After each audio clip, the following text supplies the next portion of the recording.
Welcome to this A2 English listening practice video.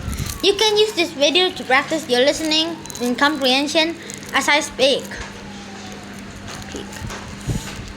Before we start, remember to subscribe to the channel, click on the bell, and follow us on Instagram. You ready?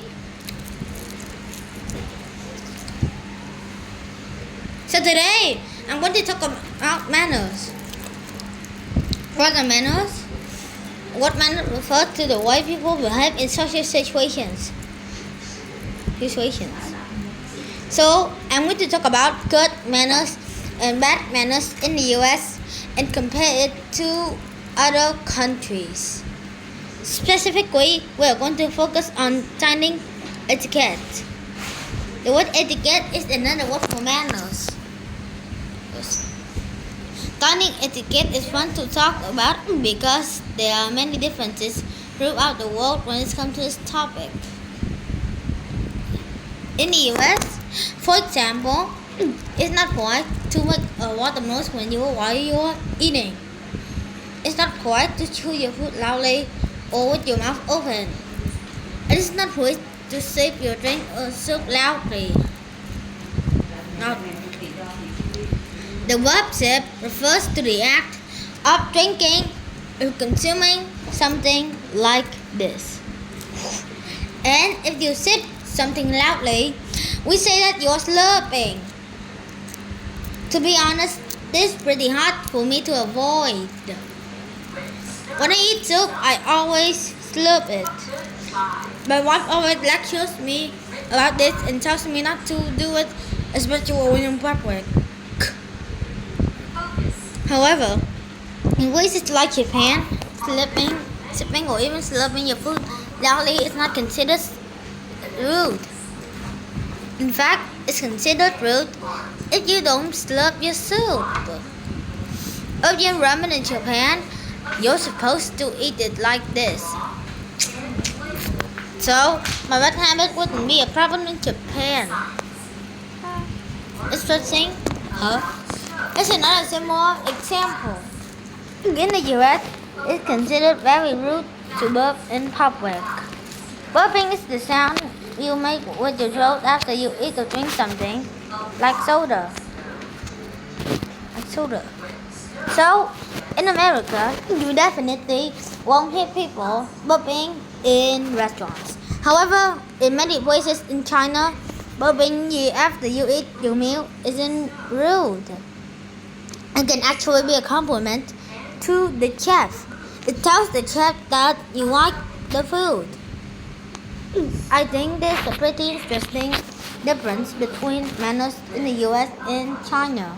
Something else that considered good etiquette in the US is to politely refuse when someone offers you food.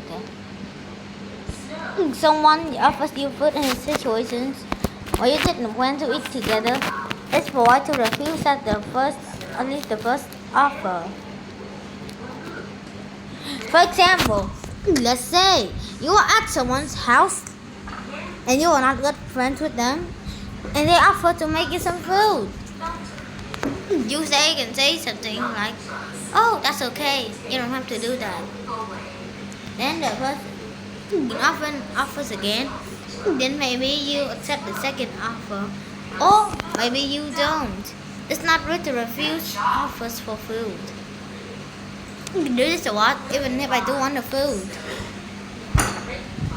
This is seen as polite to you in the US because you don't want to inconvenience other people. However, in Mexico and in many Latin American countries, you're supposed to eat the food that you're all offered. It can be considered rude if you don't eat what's offered to you. This is definitely a cultural difference. Another interesting thing about Mexican dining etiquette is the way that people sometimes say no thank you. For example, if you're at a dinner table and someone offers you to give you more bread or something, it's common to do this. People might do this while saying no thank you. Give them out full of food, they might just put their hands up like this without saying anything. However, in the US and in many other countries, it would be rude to do this to someone. That's another big difference. Okay, one last example of good dining etiquette in America is keeping your elbows off the table. When you're eating, you're not supposed to put your elbows on the table like this. That being said, although not putting your elbows on the table has become more acceptable in recent years. Nowadays, many parents don't lecture their children for putting the elbows on the table. It seems that's normal now. Alright, now I'm going to ask you some questions about today's video to see how well you understood. 1. What's another word for manners? Etiquette. Yeah. 2. In which country is stuffing soup acceptable? The answer is China. Example is China. 3. In which country a region is considered rude to refuse food? The answer is in Mexico and in Latin North America. Okay, remember to subscribe to the channel, click on the bell, and follow us on Instagram for English tips and lessons. I'll see you next time.